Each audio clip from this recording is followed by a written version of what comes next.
Hello everybody, Kite562 here with another audio review for you all of Stephen King's Pet Semetary. Now, it's been 16 years since I last read this novel for the first time, so that would have been in 2008. So be sure to leave a like, comment, subscribe if you enjoy the content on this channel. I'm your host, Kite, of Kite562 Books and Manga Reviews, so sit back, relax, and listen to what I have to tell you about my revisiting of Stephen King's Pet Semetary. So, for the plot of Part 1, the Creed family are settling in their new home in Ludlow, Maine. Our protagonist, Lewis Creed, is the father, husband, has 2 children, Ellie Creed and Gage Creed. Even though this move is for Lewis's work, his neighbor, Jud Crandall, shows the Creed family an old and decrepit pet cemetery used by the locals over the years. What could this all reveal in the end is my question here to you all. And so for Part 1, it's affectionately titled Pet Semetary. Like again, there's 3 parts: Pet Semetary, the Micmac burial ground, and Oz the Gweat and Trewwible. So for the first note for Part 1, I was 7 chapters into the story and the wave of nostalgia is hitting me like a ton of bricks in a good way. The descriptions of the scenes are as well as I remembered. And this novel feels like I'm visiting an old friend after being apart for such a long time. And the quote that popped out to me the most from Part 1 is that darkness bloomed, spreading softly over his eyes, and the world began to swing sickeningly sideways.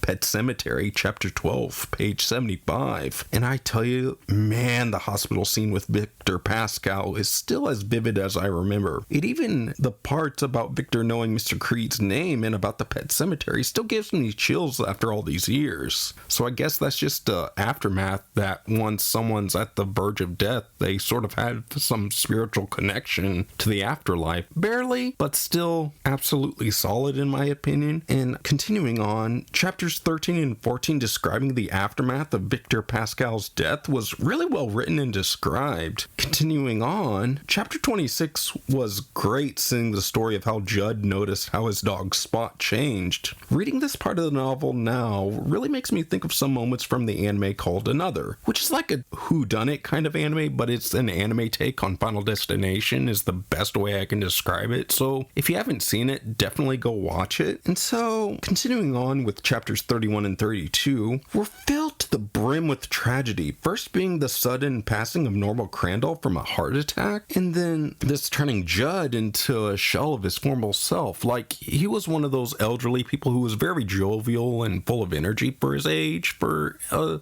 83-year-old or something, man. But to see him just become a shell of his former self was just really heartbreaking to me after all these years. And so, continuing on, then in chapter 32, Rachel still feels responsible for her sister Zelda's death from spinal meningitis at just 8 years old. Even now as an adult, Rachel still feels terrible about when her sister Zelda died. Even almost all the pictures of Zelda were taken down except for a picture of Zelda in her father's study, along with a wallet-sized picture Rachel's mother would carry around with her, mentioned in the later chunk of chapter 32. And so for my final thoughts of Part 1 really introduced the characters very well in my opinion.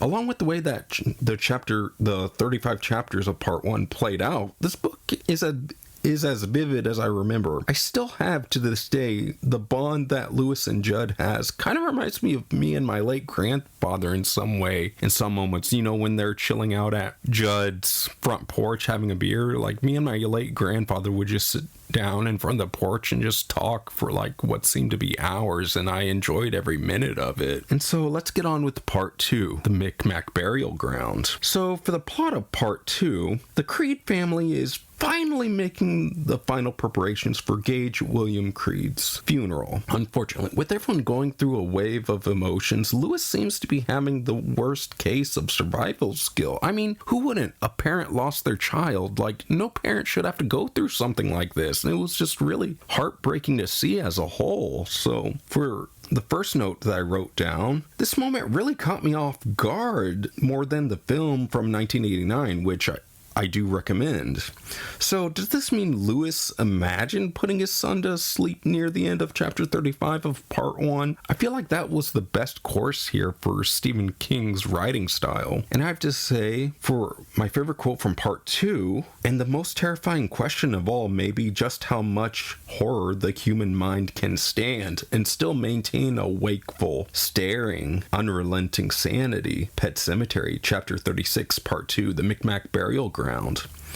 And so, I really don't approve of Irwin Goldman attacking Lewis at Gage's funeral at the very beginning of chapter 37 in part 2 of the book. I will say that the stages of grief are very unpredictable and at times for everybody. I mean, in general, in my opinion, emotions are very unpredictable when it comes to sensitive situations like this. So it was, again, really well written for this part. So it was just a real treat to see. And so continuing on with my notes, the story that Jud tells Lewis about the Bateman family, I really don't know how you're supposed to pronounce this name, Baterman. I think it's Baterman. So about what happened to his son, Tim Baterman. The moment is still fresh in my mind after all these years. It also seems that the Pet Semetary only brings back the negative parts of a being, or perhaps a Wendigo does. And I'm not really thinking of the Wendigo from like Until Dawn, just more of in root of like Native American, culture or like folklore is the right word I should say here. Native American folklore. So what do you think it could be? Let me know down in the comments. And so, it also seems that the Pet Semetary only brings back the negative parts of a being. Perhaps a Wendigo does take over what is currently occupying the old Micmac burial ground. My thoughts after chapters 38 and 39. And so, continuing on, it's interesting to see how Lewis is dealing with the what-if scenarios of grief. And it was just really heart-wrenching to see him go through this. I mean, being a successful doctor in Ludlow, Maine, so I just felt really bad for this guy's family, Lewis's family in general, and then all the people around him. I mean, there's Mrs. Dundridge and then Miss Benton. They're all going through this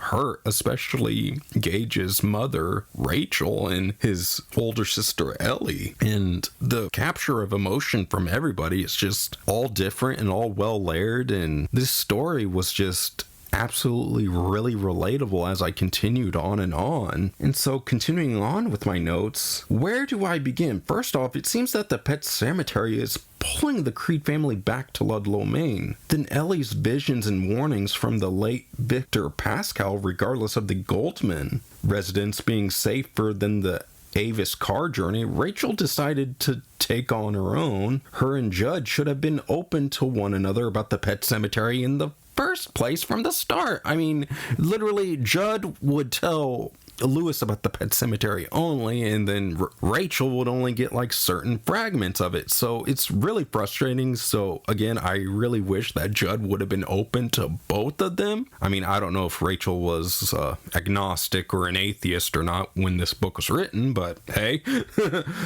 But again, as I said, they should have been Jud should have been open to both of the adult creeds in the family about the Pet Semetary's history, because it just spiraled and snowballed into chaos from there as I continued on reading. So for my final thoughts on part 2, it was very eerie and very enjoyable from all different character perspectives. From Lewis's ongoing grief of the sudden loss of his son to Irwin Goldman finally apologizing to Lewis for how he acted at Gage's funeral. It's all a mix of good and bad. I can really see why Mr. King thought this novel was so terrifying and locked it up before finally publishing the book we know today. So this leads us on to part 3. Part 3, Oz the Gweat and Trewwible. So for the plot of part 3, starts off Jud Crandall being woke up by an unknown creaking in his house. What could it be? He suddenly rose to his feet to see who or what entered his house. Could it have been Lewis? And so for my first note on this chapter part, oh my goodness, this chapter sent shivers down my spine with what all that was detailed in chapter 58, with how Gage was described, with all the moss on his shoulders and the weird freaking details of him. It was just downright creepy, man. I just tell you, it was just downright terrifying.